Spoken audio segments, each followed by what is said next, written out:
Colossenses 2, de 8 a 15, o texto no qual se baseia a palavra que Deus tem para o nosso coração nessa noite.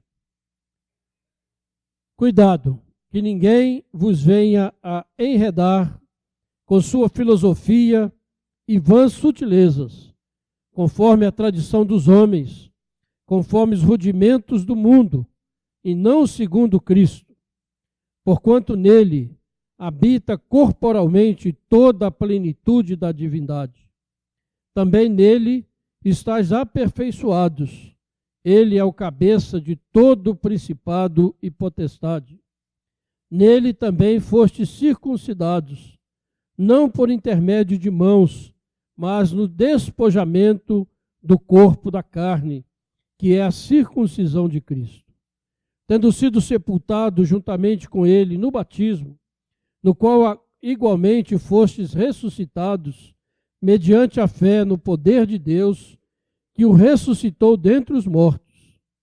E a vós outros que estáveis mortos pelas vossas transgressões e pela incircuncisão da vossa carne, vos deu vida juntamente com ele, perdoando todos os nossos delitos, tendo cancelado o escrito de dívida que era contra nós e que constava de ordenanças, o qual nos era prejudicial, removeu inteiramente, encravando-o na cruz e despojando os principados e as potestades, publicamente os expôs ao desprezo, triunfando deles na cruz.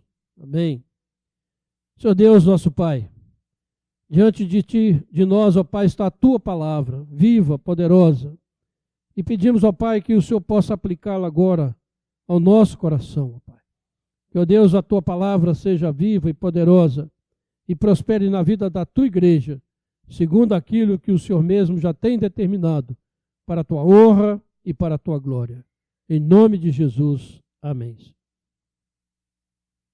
O suicídio, especialmente entre jovens, adolescentes, chegou a um número tão grande que tem assustado as autoridades de todo o mundo e criaram o Setembro Amarelo para trazer alerta, para despertar sobre esse assunto que se tornou um assunto de saúde pública, preocupando realmente a todos, pais, autoridades, educadores e todos mais. E isso não só no Brasil, mas ao redor do mundo.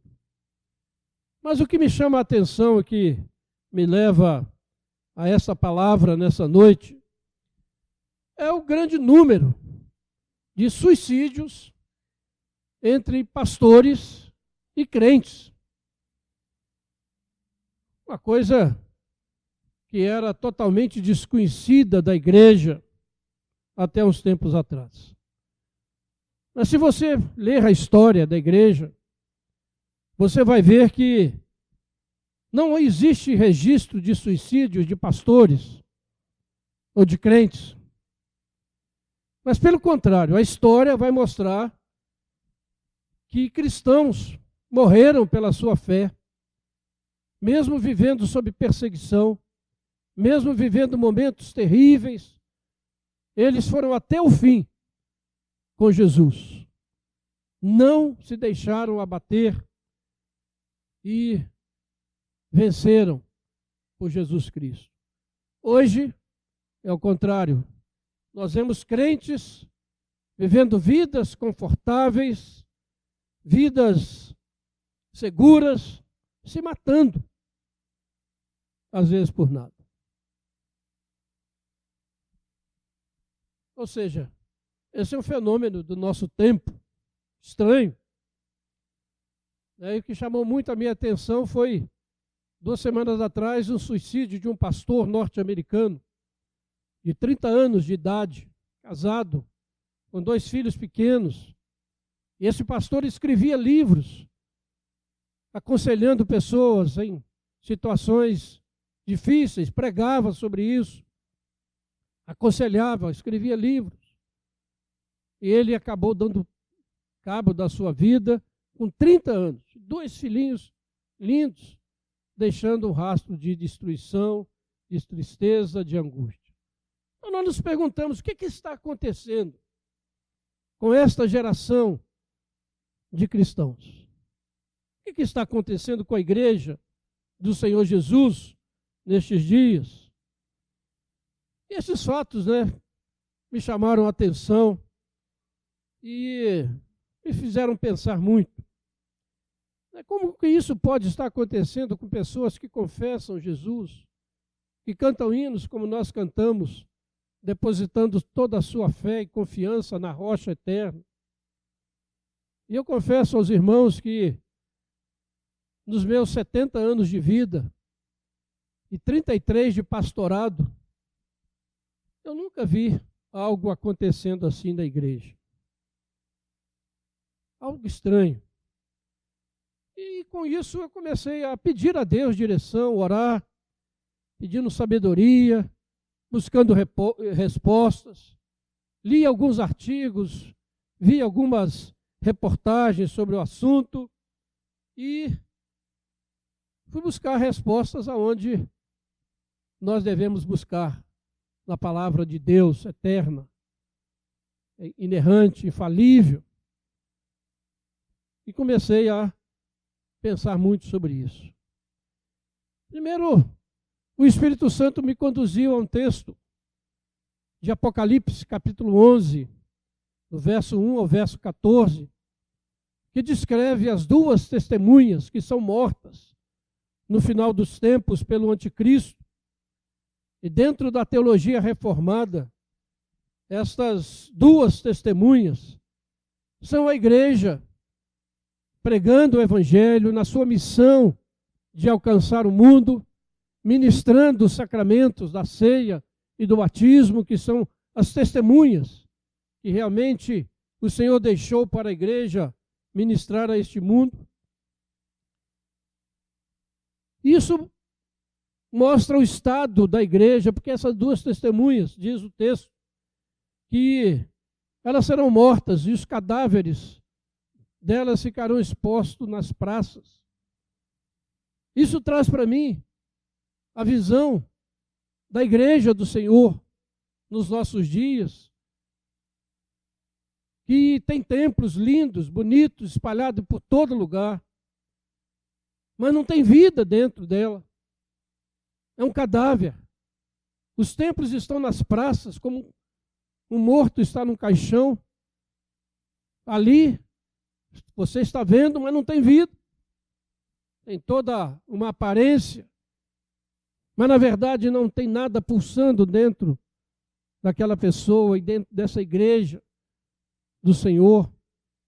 E a situação vai cada vez mais piorando. E continuando a meditar, a pensar, o Espírito me conduziu a Apocalipse, capítulo 9, verso 1 a 12, que fala da escuridão moral e espiritual que viria sobre o mundo quando demônios seriam soltos e uma escuridão total tomaria conta da terra. E esses demônios teriam poder para atormentar somente aquelas pessoas que não tivessem o selo de Deus sobre a sua fronte. Ou seja, escuridão espiritual, escuridão moral, de uma maneira tão grande, tão ampla, como nós estamos vendo nos nossos dias.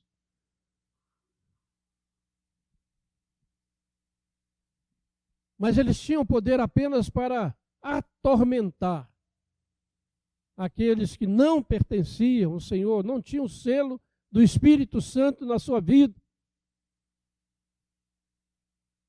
E quando nós olhamos para a história mais uma vez, nós vemos que nenhuma outra geração na história da humanidade chegou ao nível moral, espiritual, tão baixo como da nossa geração. É claro que o pecado sempre esteve presente na história do mundo. O mundo passou por momentos difíceis, mas nunca uma escuridão e uma depravação moral que alcança o mundo todo. Todas as nações, todas as sociedades contaminadas pela imoralidade galopante, incentivada, como nós temos visto. Uma violência que toma conta de tudo, corrupção. Chegaram ao nível que poucas pessoas, ou poucas vezes na história, nós vimos. A escuridão realmente é total. A escuridão toma conta do nosso mundo. E a influência maligna se torna cada dia maior, alcançando até mesmo as igrejas do Senhor. Pessoas que aparentemente têm vida, mas estão mortas nos seus delitos e pecados. O que está acontecendo? Hoje, estas pessoas angustiadas, atormentadas, para sair desse momento que estão vivendo, tiram a sua própria vida, achando que com isso irão solucionar o seu problema. Mas o texto de Apocalipse 9 diz que vai chegar num tempo, esse tormento será tão grande que as pessoas vão procurar a morte, vão tentar se matar e não vão conseguir. Isso mostra quem que é o dono da vida é Deus. Vão tentar morrer e não vão conseguir. Mateus capítulo 24, verso 21 e 22, no seu sermão profético, Jesus disse: porque nesse tempo haverá grande tribulação, grande angústia, grande tormento, como desde o princípio do mundo até agora não tem havido, nem haverá jamais. Não tivessem aqueles dias sido abreviados, ninguém seria salvo. Mas por causa dos escolhidos, dos eleitos de Deus, tais dias serão abreviados. E Apocalipse diz que serão 3 dias e meio, mostrando um tempo curto, mas intenso. Veja então, irmãos, o paralelismo entre essas passagens bíblicas que eu citei. E vejam que futuro horrível aguarda a humanidade. Continuando nessa marcha insensata, louca, que nós estamos vendo na nossa sociedade. E devemos realmente pedir misericórdia ao Senhor.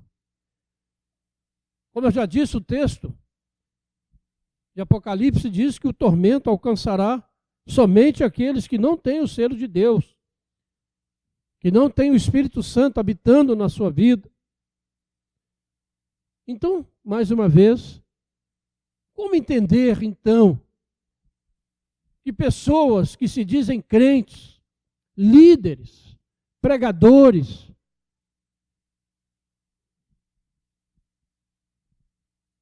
estão sendo atingidos por esses tormentos?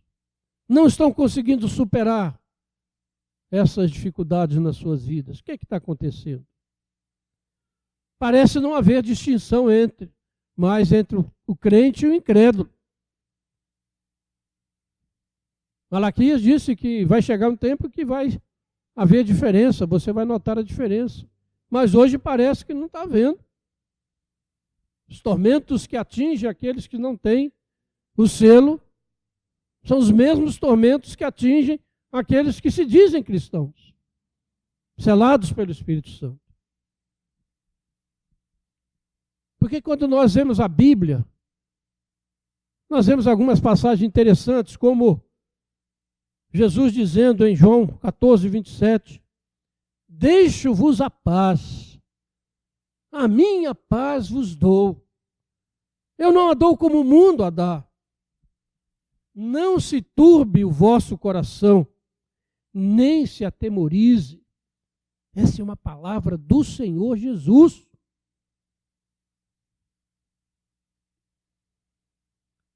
Em João 16, 33, ele disse: estas coisas vos tenho dito para que tenhais paz em mim. No mundo, passais por aflições, mas tende bom ânimo. Eu venci o mundo, diz o Senhor. Mas será que nós cremos nisso? Gálatas 5, 22 e 23 diz: o fruto do Espírito na vida de um crente é amor, alegria, paz, paciência, benignidade, bondade, fidelidade, mansidão, domínio próprio. Portanto, irmãos, como conciliar essas promessas tão fortes, tão claras, tão evidentes do Senhor, da nossa vida, com esse desespero que toma conta de crentes e até mesmo de pastores, levando-os ao suicídio? Realmente isso me deixou muito inquieto, irmãos. E para falar a verdade, há 2 semanas eu tenho meditado, orado e buscado a direção do Senhor para entender o que está acontecendo. E como o Senhor me conduziu a algumas passagens, essa semana ele me fez lembrar de um livro que eu recebi, eu ganhei quando eu fui com a Marília a visitar a nossa congregação lá no arquipélago de Afuá, no arquipélago de Marajó, na cidade de Afuá, na foz do rio Amazonas, e fiquei hospedado numa hospedaria de missionários que tem lá em Belém, e aí vi ali alguns americanos, e eles tinham alguma literatura e estavam oferecendo, e peguei lá 2 livros, isso em 2007, 12 anos atrás. Eu fui me lembrar desse livro, e esse livro tem um título em inglês, ele está em inglês, diz Deceptive Diagnosis, ou seja, diagnóstico enganoso. Quando o pecado se torna doença.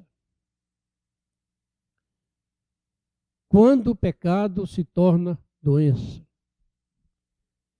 E esse livro, então, vai mostrar, irmãos, a decadência da igreja moderna. Desde que ela passou a chamar de pecado, chamar de doença, aquilo que a Bíblia chama de pecado.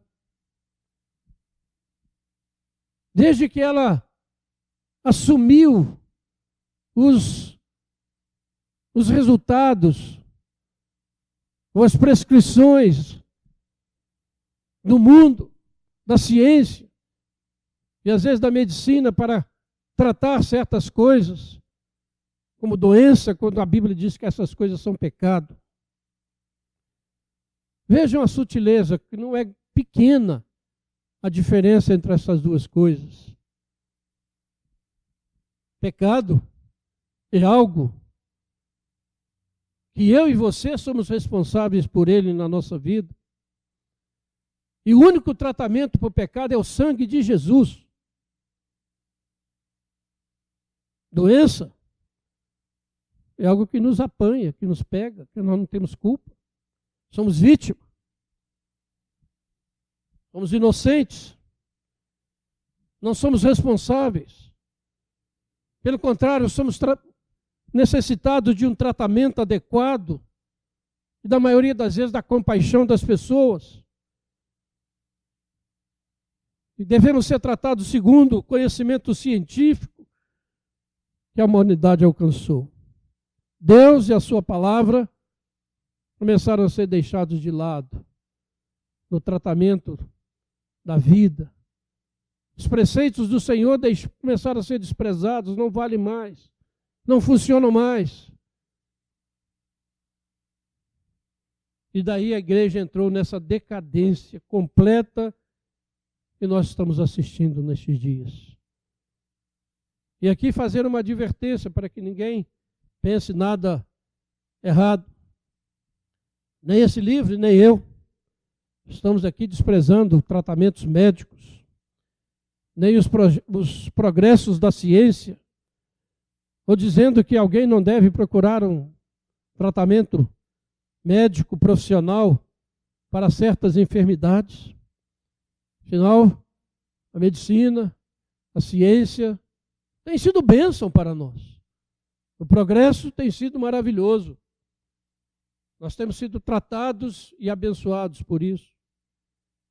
Então, que ninguém pense errado, mas convido você a abrir a sua Bíblia, 1 Coríntios 6.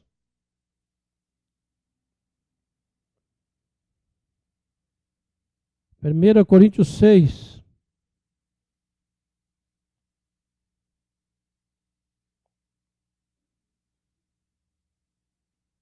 Verso 9 e verso 10, diz assim: ou não sabeis que os injustos não herdarão o reino de Deus?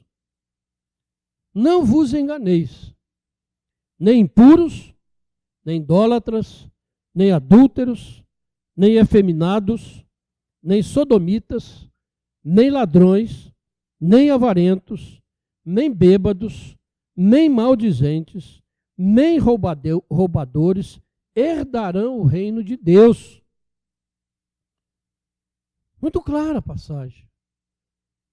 Quem comete estes pecados não herda o reino de Deus, está fora do reino de Deus. Uma outra passagem, Gálatas 5, talvez seja mais conhecida, que fala das obras da carne. Gálatas 5, 19 em diante, diz assim: as obras da carne são conhecidas e são em prostituição, imoralidade sexual, impureza, lascívia ou libertinagem, idolatria, feitiçarias, inimizades, porfias, ciúmes, iras, discórdias, dissensões, facções, invejas, bebedices, glutonarias ou orgias e coisas semelhantes a estas, a respeito das quais eu vos declaro, como já outrora vos preveni, que não herdarão o reino de Deus os que tais coisas praticam. A Bíblia é muito direta, muito clara. Esses comportamentos aqui, irmãos, são chamados pelo apóstolo Paulo de pecados, que impedem alguém de estar no reino de Deus, de ser salvo eternamente. Mas nos nossos dias, muitos destes pecados têm sido chamados de doenças, que precisam de tratamento ou de comportamentos que devem ser assumidos pela pessoa, como os casos de homossexualismo, sem qualquer culpa. Por isso, irmãos, quando a igreja passa a tratar pecado como doença, ela perde todo o seu poder espiritual de mudar as pessoas. O Espírito Santo já não vai agir mais em cima da palavra dessa igreja, porque ela está pregando um outro evangelho. E por isso, nós vemos membros da igreja que passam a ser atormentados por demônios, porque não nasceram de novo, não foram transformados pelo poder de Deus, apesar de receberem todo tipo de tratamento. Tem uma frase que eu achei muito interessante, a pessoa dizendo: o pecado é a nossa única esperança. Por quê? Porque quando o pecado, irmãos, é substituído pela doença, a ênfase está no diagnóstico e não no julgamento ou na repreensão. O tratamento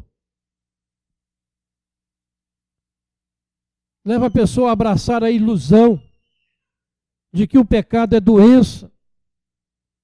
E abraçar essa ilusão é perder a oportunidade de ser perdoado pelo Senhor. Porque só o Senhor pode restaurar a vida de alguém, mudar a vida de alguém de modo completo. Paulo diz, né? Tudo se fez novo. Tudo se faz novo na vida de uma pessoa perdoada, lavada no sangue de Jesus. Mas nem tudo se faz novo na vida de uma pessoa que está apenas sendo tratado dos seus medos. O perdão abre a possibilidade da santificação, do crescimento na vida espiritual. E sem o perdão, o incrédulo, só resta a ele a condenação eterna. A Bíblia diz que o pecado não confessado e deixado é causa dos comportamentos pecaminosos, é causa das angústias, depressões muitas vezes, enfermidades físicas e psicológicas que assolam a nossa sociedade e até mesmo nossas igrejas. Davi, no Salmo 32, versos 3 e 4, ele diz: enquanto eu mantinha escondidos os meus pecados, o meu corpo definhava de tanto gemer. Pois dia e noite a tua mão pesava sobre mim, minhas forças foram se esgotando, como em tempo de seca. Pecado faz isso. E o único tratamento é a graça de Deus. Uma ilustração, uma pessoa que bebe bebidas alcoólicas além dos limites é tida em nossa sociedade como dependente químico, como uma pessoa que precisa de tratamento, como um doente que precisa de compaixão, de tratamento médico, de acompanhamento, porque ele não tem culpa da sua dependência, porque é maior do que ele pode suportar. Esse é o pensamento da sociedade que nós vivemos. Mas a Bíblia diz que o alcoolismo é pecado, que impede a pessoa de entrar no reino de Deus.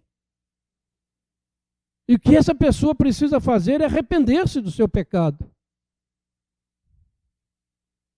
Crer em Cristo e receber o perdão de Deus. A Bíblia vê o alcoolismo como resultado de um amor próprio exacerbado, de um egoísmo absurdo. Porque a pessoa ama a si mesmo, tanto a si mesmo, que ele ama mais a si mesmo do que a Deus. E os seus desejos precisam ser satisfeitos. Não importa se tem que prejudicar a família, a sua própria vida, de causar tantos problemas, mas ele tem que ser satisfeito. Drogas e alcoolismo, eu tenho que ser satisfeito. Eu amo a mim mesmo mais do que eu amo a Deus, do que eu amo a minha esposa, meu esposo, meus filhos. Isso é pecado. Porque a Bíblia diz que nós devemos amar a Deus sobre todas as coisas. Devemos amar o nosso próximo como nós amamos a nós mesmos. Mas se nós amamos mais a nós mesmos, nós não estamos doentes, nós estamos em pecado e precisamos nos arrepender e receber a graça e o perdão de Deus na nossa vida. É algo terrível.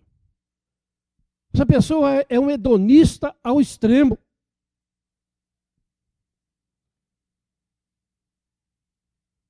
Ele tem tudo que tem que ser feito para que ele desfrute de momentos agradáveis e satisfazem a ele mesmo. sem importar as consequências, que a gente sabe que são terríveis. É claro que ajudas de todos os tipos, médicos inclusive, podem ajudar muito a pessoa a sair de umas situações difíceis. Mas enquanto essa pessoa não se arrepender do seu pecado, ela não sairá do seu tormento e não entrará no reino de Deus. Esse texto, irmãos, que nós lemos de Colossenses, vamos voltar lá para esse texto, você não está aí. É um texto muito apropriado para esse momento. Colossenses é uma carta maravilhosa, extraordinária. Ela é totalmente cristológica, cristocêntrica. É a carta que mais exalta a pessoa de Jesus. O verso 8, Paulo diz, cuidado. Mais uma vez, nós lembramos da palavra de Jesus lá em Mateus 24. Cuidado para que ninguém vos engane. E aqui ele diz a mesma coisa, cuidado, que ninguém venha a enredar, a enrolar, a enganar, a escravizar você com as suas filosofias vãs e enganadoras, conforme a tradição dos homens, conforme os rudimentos do mundo, e não segundo Cristo. Que ninguém vos escravize. Esse é o grande problema que nós estamos enfrentando nos nossos dias como igreja, como cristãos. Porque quando nós tratamos pecado como doença, nós estamos sendo escravizados a essas filosofias vãs, enganosas, que nos tornam presas fáceis dos rudimentos do mundo. Nosso mundo está cheio de filosofias, de ideologias, que estão capturando o coração do crente. No nosso país, devido à polarização ideológica entre esquerda e direita, desde as últimas eleições presidenciais, polarização que continua hoje, muitos membros, e aqui mesmo na nossa igreja, deixaram a igreja do Senhor, trocando a fidelidade a uma doutrina bíblica para seguir uma filosofia mundana, seja ela qual for, de que lado for. Como é que a pessoa pode fazer isso em sã consciência? Nessas filosofias, certos líderes se tornam quase deuses. E as pessoas deixam de adorar o Deus verdadeiro, de estar num culto de adoração, para seguir essas ideias. Isso é ser escravizado pelas filosofias vãs deste mundo. Isto é ser tomado pelos rudimentos deste mundo.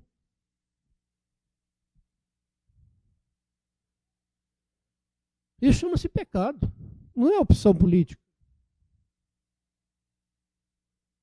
Aqui, usando uma expressão aí popular no Brasil, o apóstolo Paulo entra de sola no ataque a este ensino herético que havia entrado naquela igreja de Colossos. E assim também, irmãos, nós devemos combater essas filosofias vãs, esta psicologização da fé cristã, esse deísmo moralista e terapêutico que tomou conta da verdadeira doutrina da igreja. Deísmo moralista e terapêutico. Deísmo é aquela parte da teologia que diz que Deus fez esse mundo, criou o mundo, deu corda para que tudo funcione direitinho e se mandou. Agora vocês se virem. Isso é deísmo, que é o contrário daquilo que nós cremos que é teísmo. Um Deus que criou esse mundo e continua agindo, criando cada dia, tomando conta do seu universo. Moralista. É uma religião baseada apenas em moralismos, em comportamentos moralistas. E é terapêutico.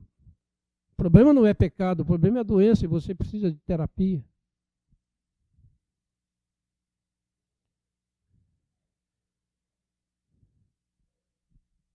Essas coisas estão dominando a mente da igreja moderna. Uma igreja que não tem firmeza doutrinária. Uma igreja que está secularizada nos seus comportamentos e nos seus anseios. Cristãos que estão querendo as mesmas coisas dos incrédulos. Buscando o mesmo estilo de vida. Os mesmos alvos de vida. Os mesmos sonhos. Não sonham com o céu, com a santidade, com a vinda de Jesus, mas sonham com vidas fáceis, com sucesso econômico, profissional e outras coisas mais. Perderam a visão da eternidade, a visão do céu. Paulo então adverte, irmãos, para o perigo das nossas mentes se tornarem escravas destas vãs filosofias, baseadas apenas no conhecimento humano. Mais uma vez eu quero enfatizar e deixar claro aqui, de louvar a Deus e agradecer pelos avanços científicos da medicina que tem abençoado as nossas vidas. Mas o que eu estou dizendo aqui é que quando um membro da igreja decide voluntariamente se afastar da comunhão, dos cultos, para viver uma vida sem compromisso com o Evangelho, uma vida longe da palavra de Deus, ele adquire vícios e comportamentos estranhos ao Evangelho e se coloca sob o juízo de Deus, sofrendo angústias, medos, temores, enfermidades que são sintomas do pecado. O Salmo 4, que nós lemos no início do culto, fala sobre isso.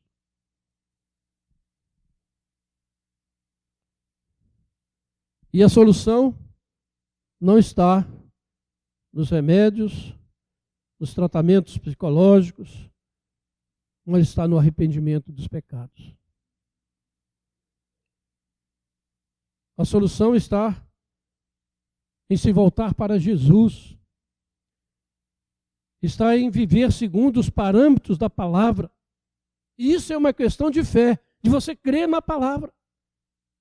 Deixe-vos a paz. Essa paz nos foi dada pelo Senhor. Cremos nisso? Recebemos essa paz?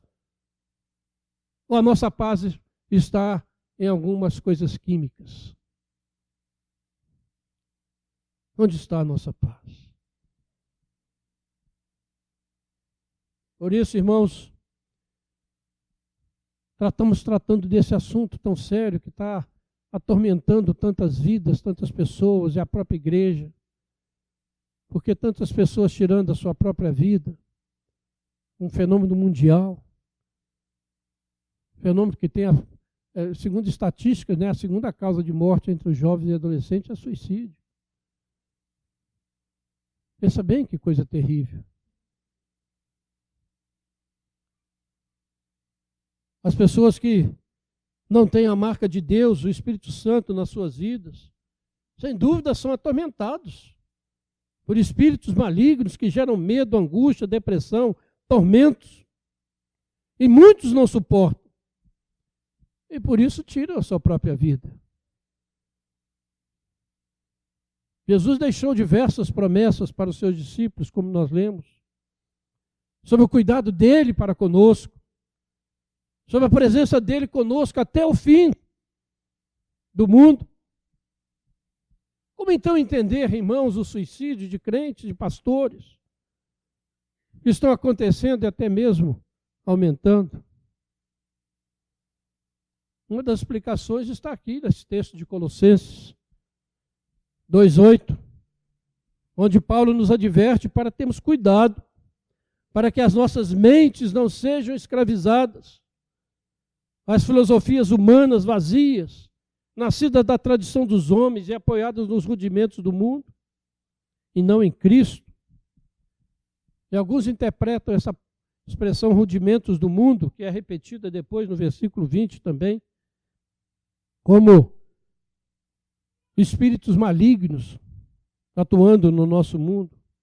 E Paulo diz que a nossa luta não é contra carne e sangue, mas é contra principados e potestades, contra os espíritos dominadores deste mundo tenebroso.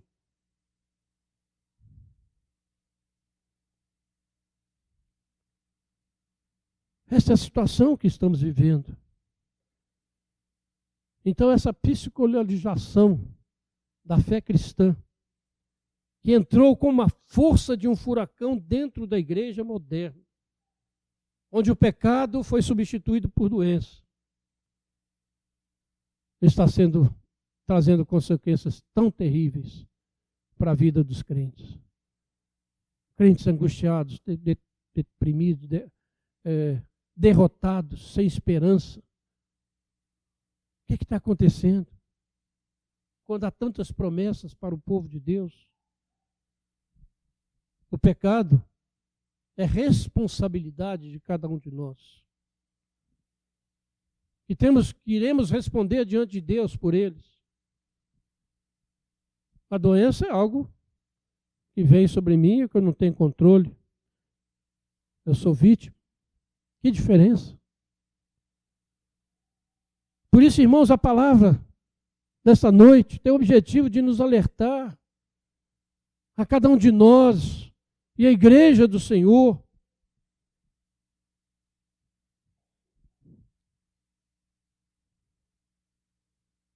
para que nós não deixemos que a nossa mente seja escravizada pelas filosofias humanas vazias, baseadas no conhecimento humano. E nós temos sido tremendamente influenciados. Mas que nós possamos levar a nossa mente cativa a Cristo. Porque nele, em Jesus, habita toda a plenitude da divindade. E nele estão guardados todos os tesouros da sabedoria e do conhecimento. Cremos nisso? Por isso, irmãos, um crente verdadeiro, sincero, jamais deixará que a sua mente seja cativa das vãs e inúteis filosofias humanas, porque elas levam à morte eterna. Por mais insensadas e aplaudidas que elas sejam pelo mundo, nós temos um caminho diferente a seguir. Hoje, o paralelo moderno a essa passagem bíblica é a crença de que algumas atividades do nosso organismo fazem da pessoa o que ela é.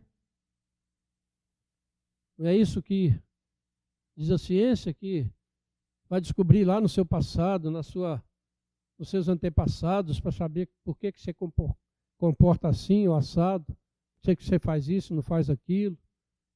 Diz que isso está dentro da gente.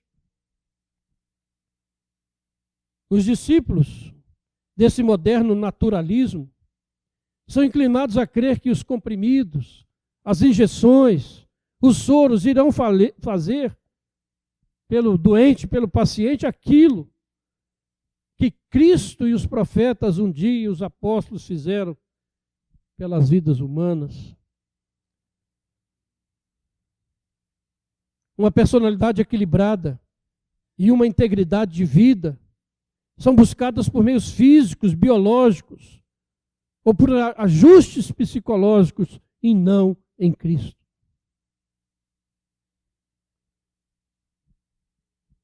Mais uma vez, somos gratos a Deus pelos avanços que tem permitido tantos tratamentos e ajudado tantas pessoas. O problema, irmãos, é quando se assume que um relacionamento moral correto com Deus e com o próximo vai nascer automaticamente de mudanças físicas e mentais promovidas pela medicina. Isso é equivalente à heresia de Colossos. O que vai nos fazer, que vai resgatar o nosso relacionamento com Deus, é o perdão dos nossos pecados, lavados no sangue de Jesus. Uma pessoa pode ser saudável no seu corpo, pode ter saúde mental, pode ter uma personalidade agradável, equilibrada, e mesmo assim não ser uma pessoa regenerada, nascida de novo, dominada por desejos egoístas, vivendo longe de Deus. É aqui que a igreja moderna está falhando, porque está confundindo bem-estar físico, mental ou qualquer outra coisa com a salvação eterna. A pessoa não tem problema nenhum, então ele está salvo. Se ele tem algum problema, então, peraí, tem alguma coisa errada na vida dele, tem algum pecado oculto, não é isso que fala? A salvação moral de uma pessoa, irmãos, consiste na resposta da nossa vontade moral às exigências corretas e ao amor perdoador de um Deus vivo. Isso é dado àquelas pessoas que são levadas a um relacionamento vital com Jesus, pelo arrependimento e pela fé. Porque tanta angústia, tanta ansiedade, tanta depressão, tanto cansaço com a vida dentro da igreja moderna. O que está acontecendo? Porque deixamos de tratar pecado como pecado, que exige arrependimento e fé, e que só pode ser perdoado por Deus para alcançar a vida eterna. E nós passamos a tratar pecado como doença, que precisa de tratamento médico, mas que não regenera o pecador diante de Deus. A pessoa pode ser saudável física e psicologicamente, mas continuar perdido, sem esperança.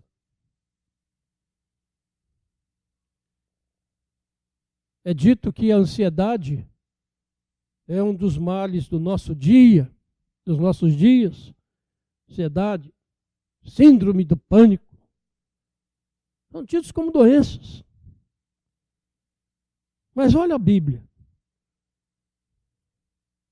Filipenses 4, 2 folhas atrás do texto que nós estamos lendo. Filipenses 4, versículos 6 e 7. Não andeis ansiosos de coisa alguma. Ansiedade, doença, pecado. A ordem é essa: não andeis. Não se turbe o vosso coração. Deixe-vos a paz. Mas como combater essa ansiedade, diz o apóstolo?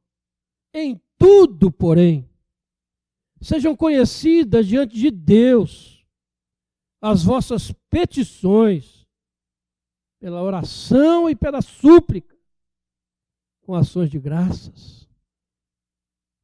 Não é tratamento, não é química, mas é oração, crendo num Deus que ouve oração e responde, como Davi, nos salmos que ele escreveu, era um homem que passava por momentos difíceis, angustiosos, mas ele buscava e sabia que a sua solução estava em Deus.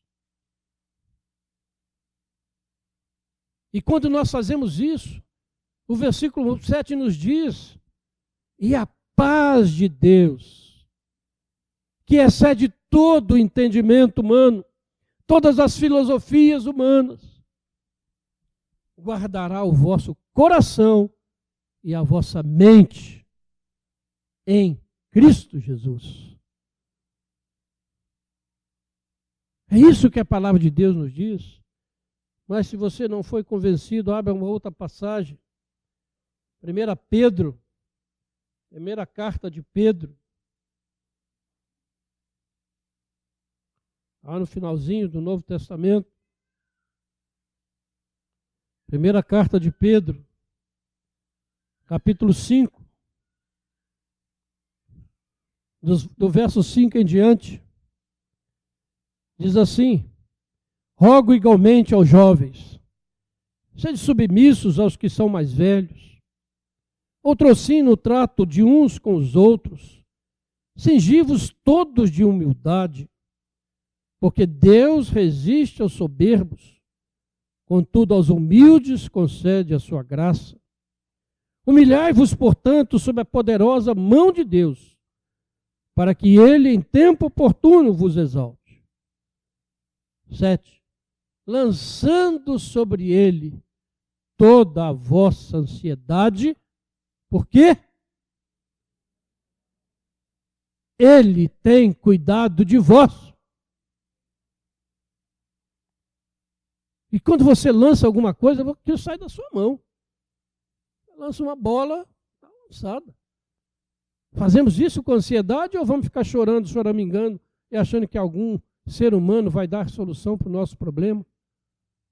Lance, porque ele tem cuidado. Agora, se a gente não crê que esse Deus que deu seu Filho para morrer no nosso lugar, nos ama e cuida de nós, aí nós não vamos fazer nada. Vamos continuar incrédulos. Sede sóbrios e vigilantes, diz o texto. O diabo, vosso adversário, anda ao derredor, como um leão procurando alguém para devorar. O que é que nós devemos fazer? Resistir-lhe firmes na fé, certos de que os sofrimentos iguais aos vossos estão se cumprindo na vossa irmandade espalhada pelo mundo. Ora, o Deus de toda a graça, que em Cristo vos chamou à sua eterna glória, depois de terdes sofrido por um pouco, Ele mesmo vos há de aperfeiçoar, firmar, fortificar e fundamentar. É obra de Deus quando os nossos pecados são perdoados. Mas eu, no meu orgulho, na minha vaidade, diz eu, algumas coisas, alguns remédios químicos, alguma filosofia humana, vai cuidar de mim melhor do que Deus. E nós estamos nesse estado que estamos deplorável. Doenças e doenças, alcançando até mesmo o povo de Deus, que não sabe mais o que fazer. Por isso, irmãos,